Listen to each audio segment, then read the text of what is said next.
everyone, it's me. Hi, I'm Dara and welcome back to my YouTube channel. So for today's video, we're gonna do another reading vlog and it's the continuation of the second half of Shatter Me series.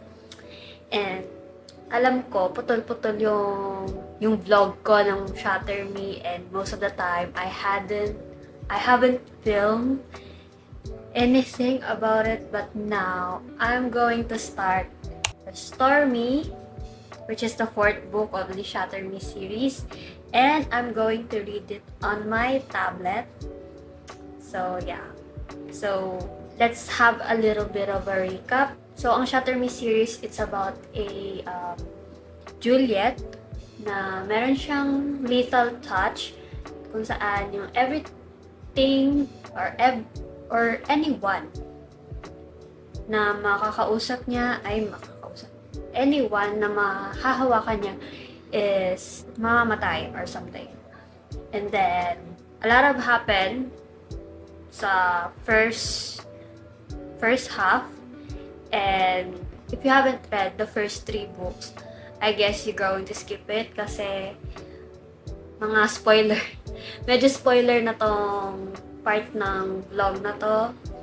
And yeah, so the last one na binasa ko is Ignite Me, kung saan they took down the reestablishment, yung Supreme Commander, which is yung tatay ni Warner, and they took over Sector 45. And now in Restore Me, it's interesting because it's dual POV. Like, oh my god, this is what I needed. So, kakatapos ko lang ng 4th wing, and this is my coping mechanism. I'm reading another book. Hindi pa ako nakaka-move on kay Sayden, pero medyo nami-miss ko rin kasi si Aaron Warner. So, I'm excited to read this book. So, you can read it with me. So, let's get into the video. You know what? I just really miss Kenji, and unang scene pa lang, siya agad yung bungad. Tapos,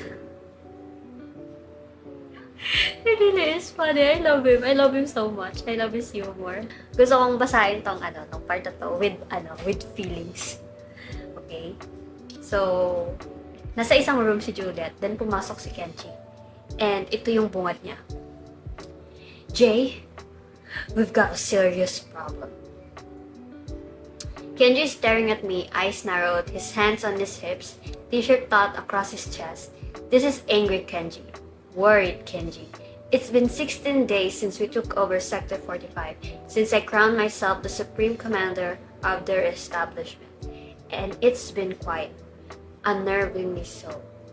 Every day I wake up filled with half terror, half exhilaration, anxiously awaiting the inevitable missives from enemy nations who would challenge my authority and wage war against us. And now, finally, it seems the moment has arrived. So I take a deep breath, crack my neck, and look Kenji in the eye. Tell me. Sabi ni Juliet. He presses his lips together. Ito sinabi ni Kenji. So, okay. The first thing you need to know is that this isn't my fault, okay? I was just trying to help. I falter, frown. What? I mean, I knew his punk ass was a major drama queen, but this is just beyond ridiculous. I'm sorry, what? I take my hand off my gun, feel my body unclench. Kenji, what are you talking about? This isn't about the war? The war? What? Jay, are you not paying attention? Your boyfriend is having a freaking conniption right now, and you need to go handle his ass before I do. I exhale, irritated. Are you serious? Again with this nonsense? Jesus, Kenji. I unlatch the holster from my back and toss it on the bed behind me. What did you do this time? See? Kenji points at me. See? Why you're so quick to judge, huh, princess? Why assume that I was the one who did something wrong? Why me? He crosses his arms against his chest, lowers his voice. And you know And you know, I've been meaning to talk to you about this for a while actually, because I really feel that as a Supreme Commander, you can't be showing preferential treatment like this. But clearly, then Kenji suddenly grew suddenly still. At the creak of the door, Kenji's eyebrows shoot up, a soft click and his eyes widen, a muted rustle of movement, and suddenly the barrel of a gun is pressed against the back of his head. Kenji stares at me, his lip making no sound as he mouths the word psychopath over and over again. The psychopath in question winks at me from where he is standing, smiling like he couldn't possibly be holding a gun to the head of our mutual friend. I manage to suppress a laugh. Go on, Warner says, still smiling. Please tell me exactly how she's failed you as leader. Hey! Kenji's arms fly up in a mock surrender. I never said she failed at anything, okay? And you are clearly overreact. Warner knocks Kenji on the side of the head with a weapon. Idiot. Kenji spins around, yanks the gun out of Warner's. What the hell is wrong with you, man? I thought we were cool. We were, until you touched my hair. You asked me to give you a haircut. I said nothing of the sort. I asked you to trim the edges, and that's what I did. This, Warner says, spinning around so I might inspect the damage, is not trimming the edges. You incompetent moron, I gasp. The back of Warner's head is a jagged mess of uneven hair. Entire chunks have been buzzed off. Kenji cringes as he looks over his handiwork, clears his throat. Well, he says, shoving his hand in his pocket. I mean, whatever, man. Beauty is subjective. Warner aims another gun at him. Hey! I am not here for this abusive relationship, okay? I did not sign up for this shit. Nakasimula po lang ng libro and ganito nakaka-chaotic. Oh my god, you're so funny. Ang dami ko nang sinabing haba nun. So I'm gonna continue reading.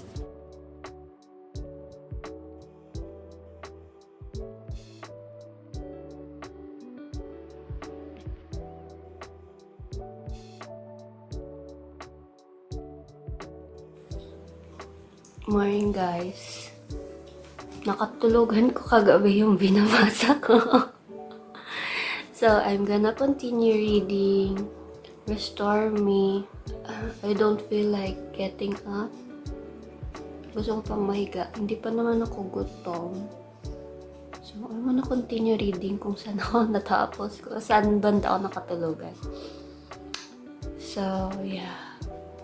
So update is, diba, tinake over na ni Juliet yung Sector 45 and now wala siyang idea kung paano mamuno sa isang sa isang nation kasi nga she's just 17 years old. So malalaman natin kung saan papatungo tong libro na to. So, yeah.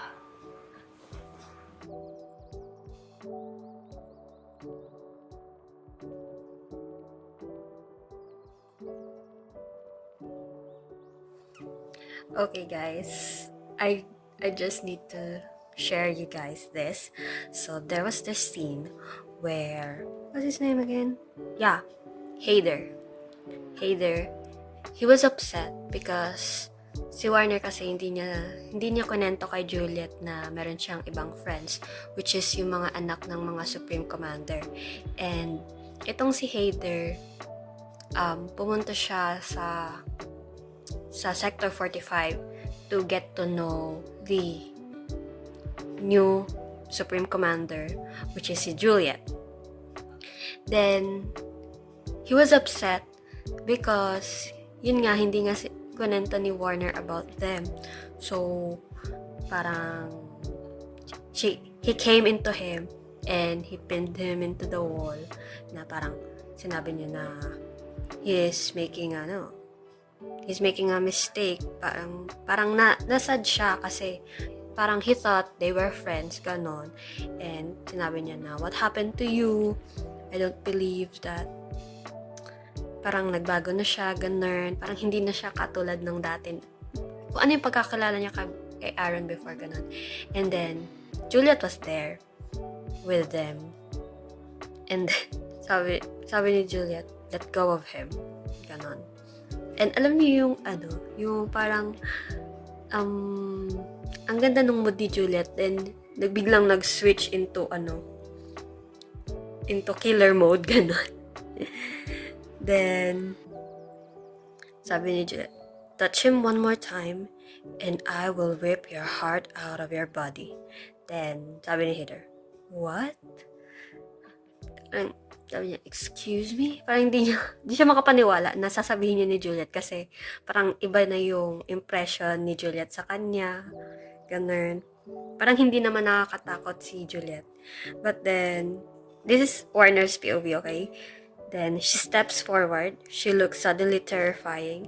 There's a fire in her eyes, a murderous stillness in her movements. Then, she said, if I ever catch you putting your hands on him, I will tear open your chest and rip your heart out. Then, siyempre, nagulat si Heather and he said, I didn't realize that was something you could do. Then Juliet says, for you, I do it with pleasure. And this song suddenly played in my mind. Like, you know that song? I don't know if it's from Wild Rift, but it goes, oh, the misery. Everybody seems to be my enemy. Everybody wants to be my enemy. Ganun yung vibes na nangyayari. Then Warner gonna be like, tapos si Warner naman parang gato. Ganda naman yung song para kay Warner. Yeah, that's my girl. Ganun. Naka-TikTok ko to, guys. Nakanood ko to ng mga fan edits. Like, oh my God. It's still entertaining me though.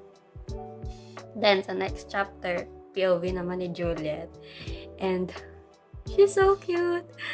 Like, first time niya makakita ng fish. Kasi, diba, ang tagal niyang nasa asylum and na-deprive talaga siya kung ano yung nangyayari sa world. So, first time niya makakita ng fish and sabi niya, oh look, a fish!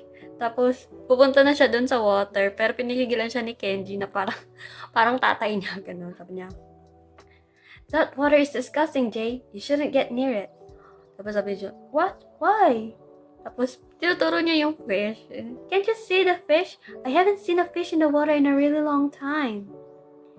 Tapos sabi ni Kenji, yeah, well, it's probably dead.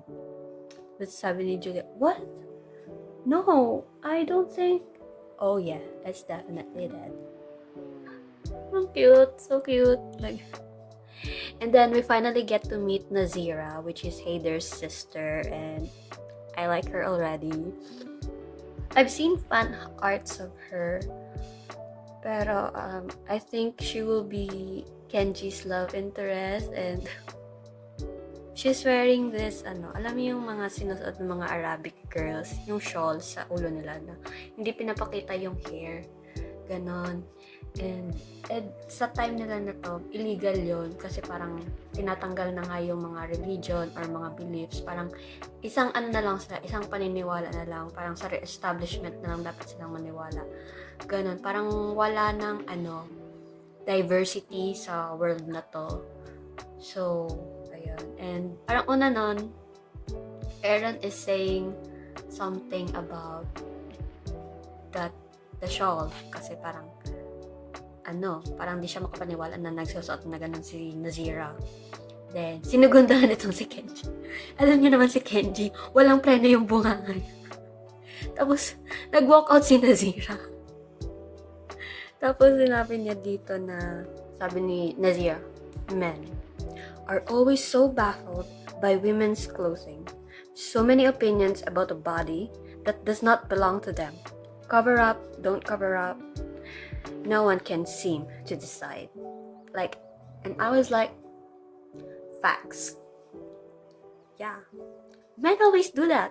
Ang dami nilang sinasabi sa mga damit natin. Oh my god. So I'm gonna continue reading. I should probably stop talking. Okay guys, a lot has been happening and hindi ko alam kung paano ko itatake yung mga information na nabasa ko about Juliet's identity. It's been so... At yung ginawa ni Warner, it's just so much. His father really is a vile, evil being. Grabe yung... I feel so bad for Juliet. I just can't imagine her pain right now and hindi ko ina-invalidate yung galit na nararamdaman niya ngayon kay Warner. It's a normal reaction because yung nangyari kay Juliet, hindi biro yun. And I really understand yung galit niya. And I feel so bad for Warner too. Parang pinaglalaroan yung mga buhay nila. And oh my god. So I'm going to take a break. I think I'm gonna finish this today kasi I think I'm about 100 pages more na lang. This book really is a fast read, I must say. And I just can't stop reading it. But I have to stop because I'm a bit hungry. And I have to get my laundry and I'm just going to have lunch. It's 12 noon and I haven't eaten breakfast. I just had the water. So yeah, I'm just going to eat and I'm gonna continue reading. I am 100% sure that I would really finish this today in just an hour. Okay guys, I finished Restore Me. And what the heck? I don't know. I have to pick up the next book. But first, I have to go and take a bath bago ko i-pick up yung novela. Kalimutan ko kung anong novela yung kasunod. Basta novela yon. I think it's in Kenji's POV. I really don't know. Basta, oh my god. Oh my god. And magta-transfer lang ako ng mga files ko sa computer kasi medyo puno na yung memory card ko and I have to transfer para ma-free out yung space. So, yeah. Hey guys, so I'm gonna start the novella for Shatter Me. So I'm gonna read Shadow Me, which is the Shatter Me 4.5. Yeah, I just finished Restore Me and I'm gonna start Shadow Me. And I don't know kung kaninong POV to. And I'm excited. So let's begin. I think this one is Kenji. Bakit nahihiya ako sa POV ni Kenji? Kasi we know him as a funny guy na lahat ng mga shitty na nangyayari sa kanila may napapasok siyang joke. And kapag siya na lang mag-isa is, alam mo yung feeling na pati yung sarili mo is ikaw din nagko-comfort na, alam mo yun, parang hindi niya inaalaw yung sarili niya na to feel angry, ganon. That he has to put this image na siya yung funny one. Pero hindi natin alam na deep inside is he's still human and he still feel those things na napifeel ni na Juliet, ni na Warner. Pero yung sarili niya, hindi niya inaalaw ma-feel yun. Like, my heart is breaking for him. Oh my God. So, ang timeline ng novela niya is yung before i-meet ni Juliet yung mga anak ng Supreme Commanders. So, kakatapos lang ni Juliet yung a night before, after she got drunk and shave her head. Ganon. Yun na yun. Tapos kinabukasan ng umaga. Yun yung timeline ng novela na Shadow Me.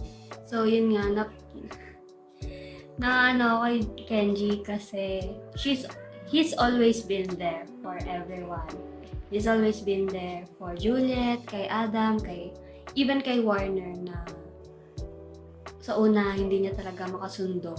Then Juliet wants na magkasundo sila ni Warner kasi nga best friend niya si Kenji, tapos boyfriend niya si Warner.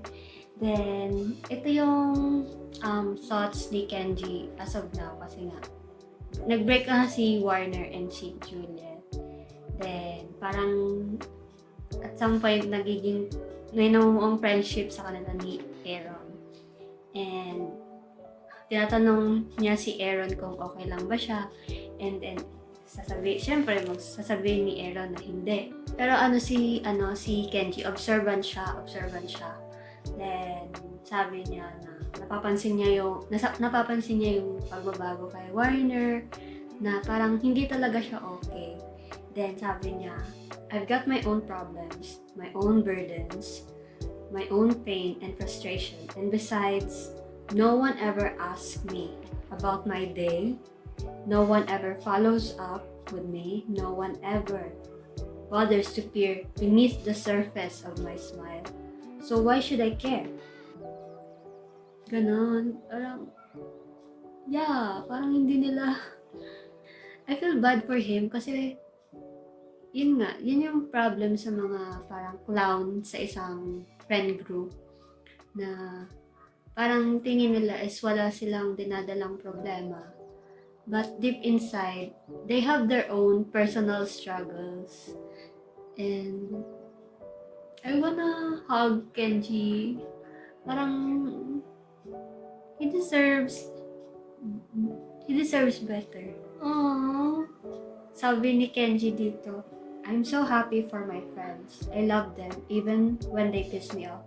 I care about them. I want their joy, but it still hurts a little when it feels like everywhere I look, everyone seems to have someone. Everyone but me. Aww. Nakita mo naman ata yung para sa iyo eh. And it starts with letter N. Galingan mo na lang kasing pumorma, Kenji. Being in a dystopian setting, it really is sad. You know? Kasi, it really is sad. Parang, it's a world na parang ang hirap mabuhay. Ang hirap mabuhay pag gano'n na yung world na parang ang hirap na maging masaya. Ganun. So, it's not possible. It's not impossible though.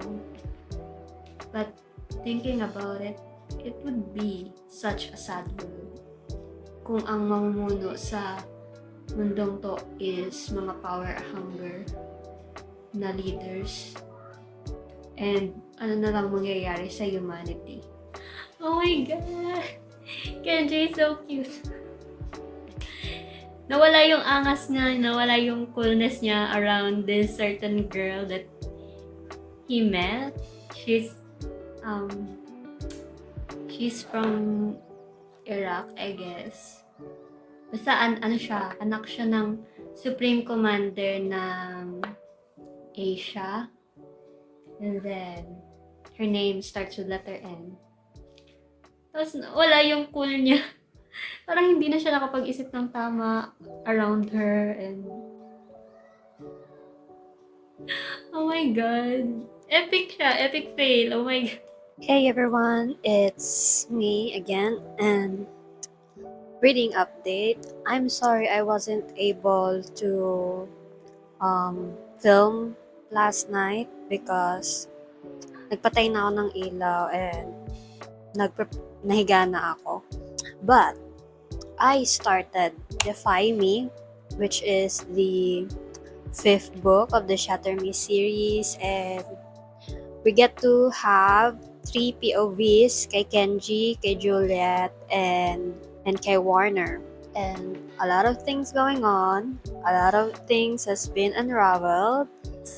And I think okay na magbigay ako ng spoilers dito kasi it really is hard na magbigay ng thoughts about this book kasi I think marami naman na sa inyo nakabasa nito and lalagay ko na lang sa title to, magiging spoilers to.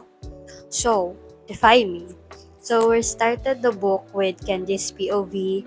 So, yun yung part where Juliet screams, then everyone dies. But it turns out it wasn't true. Like, I'm confused. Is it all a hallucination? Like, how did they even do that? Paano nangyari yun na kasi in Juliet's POV is she killed those 600 people in the room. Tapos sa POV naman ni Kenji is nakita niya rin na namatay yung mga tao dun sa room na yon. But then nagulat lang siya na parang duguan lang sila and then they woke up na parang walang nangyari, ganon. So, I'm a little bit confused. And then, yung Supreme Commander ng Oceania turns out to be Juliet's biological parents.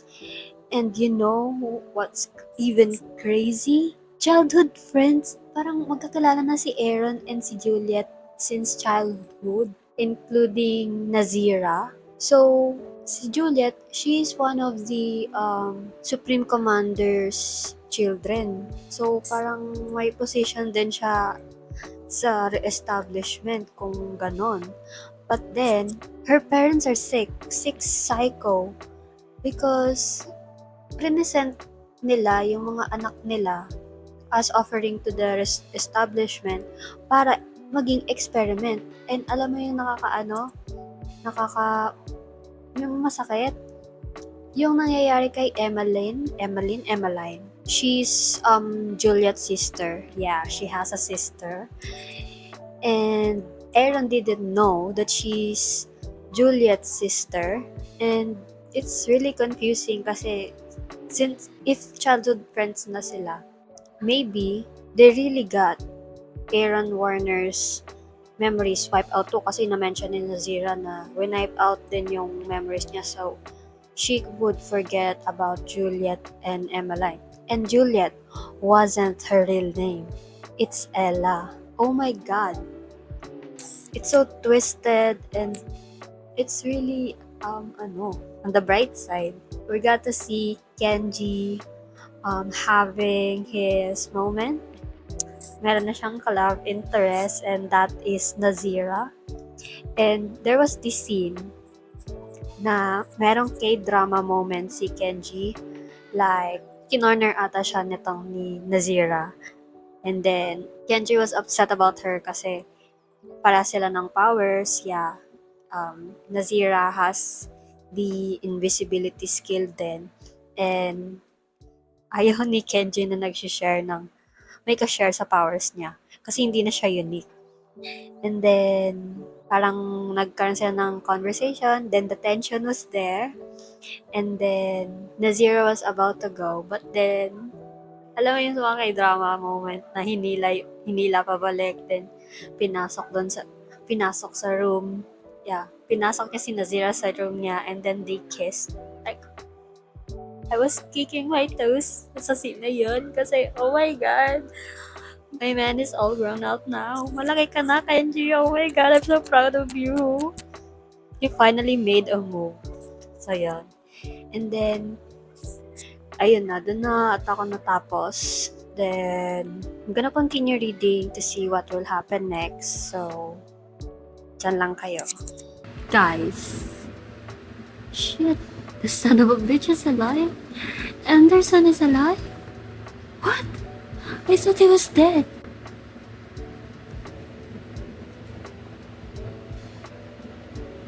Oh my god.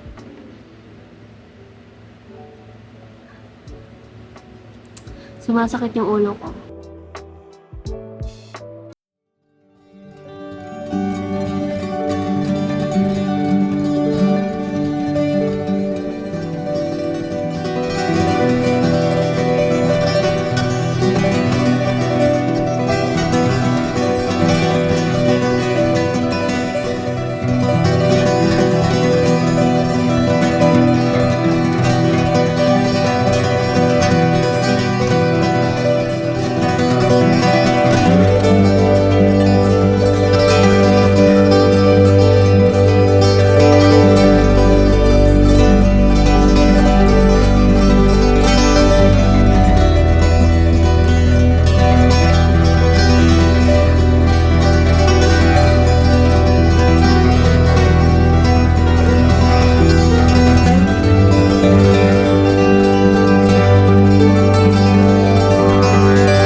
today. I really love that Kenji and Warner grown close. Parang may namuon ng konting friendship sa kanila. So, a lot of things happened sa Defy Me. And nakatakas na si Juliet and si Warner. Then, nasa plane na sila. And then, Kenji is having this conversation with Juliet. Tapos nilaglag siya ni Juliet kay Warner. Sabi niya na parang napag-uusapan nila before na pinupurin ni Kenji si Warner. Tapos parang mataas si Warner, inaasar niya agad. Tapos that moment was just so cute. Then ngayon nasa cockpit sila ng plane. Sila kasi yung mag-shift muna sa pagpapalipad ng plane. Then they're having this conversation about movies, ganyan. Then tinanong niya si Warner kung kilala niya si Bruce Lee, ganon. Tapos syempre sinabi naman ni Warner na kilala niya si Bruce Lee, na si Bruce Lee was an actor that was also considered to be one of the greatest martial artists of our time. He founded a system of martial arts called Jeet Kune Do, a type of Chinese kung fu that eschews patterns and form. His Chinese name is Li Junfan. So, dumbfounded naman tong si Kuya Kenji. Then, tinanong siya ni Warner, what does Bruce Lee have to do with anything? Sabi ni Kenji, first of all, Bruce Lee has everything to do with everything. And second of all, can you just do that? Can you just remember shit like that? Random facts? Then, sabi ni Warner, they're not random facts. It's information. Information about our world, its fears, histories, fascinations, and pleasures. It's my job to know this sort of thing. Tapos, tinanong niya if nakanood na siya ng movies. And then, sabi niya, I didn't have to. I know enough about pop culture to know which films mattered or made a difference. Then Kenji, but you don't know anything about the best films. You never saw the really good stuff. Hell, you probably never even heard of the good stuff. Tapos tinanong mo siya this bunch of movies. Then, sabi niya, have you heard of Blue Street? I blink at him. That's the name of the movie? Sabi ni Warner. Then, Romeo Must Die, Bad Boys, Rush Hour 2, Rush Hour 3. Actually, Rush Hour 3 wasn't that great. Tangled? He asked about Tangled. Then, sabi ni Warner, the last one I believe is a cartoon about a girl with very long hair inspired by the German fairy tale Rapunzel. Then, Kenji looks like he might be choking. A cartoon? He says, outraged. Tangled is not a cartoon. Tangled is one of the greatest movies of all time. It's about fighting for freedom and true love. Tapos sabi ni Aaron, please. Nasapay lang siya ng mukha niya. I really don't care what kinds of cartoons you like to watch in your free time. I only want to know why you're so certain I was making a mistake today. Didn't know that Kenji is fond of Tangled. Kenji is a Disney princess. Hi everyone, it's me, and it's the next morning. So last night, I was able to finish Defy Me and the novella Reveal Me. So a lot of things happened. Then also last night, I started the last book of the series, which is Imagine Me. And as usual, we're starting with Kenji's POV. I think it's a triple POV, mostly Kenji and Juliet's. And hindi pa tapos yung problema nila. They're still gonna deal with their establishment and Emmeline. Emmeline is Juliet's sister. So, hindi ko alam kung anong mayayari sa book na to kasi they said, a lot of people said na maraming na-disappoint dito sa last book kasi it's a bit jarring. Yeah. And may mga ideas na ako kasi mga nakikita ko sa TikTok and I think it's a spoiler. Feel ko na spoiled na ata ako. But let's see. Malalaman natin kung anong kahihinatnan ng librong to. Kinakabahan ako and I'm a little bit sad kasi matatapos ko na yung libro. And imagine, hindi pa tapos yung July, tapos ko na yung libro. So, yeah. Hey everyone! So, what day is today?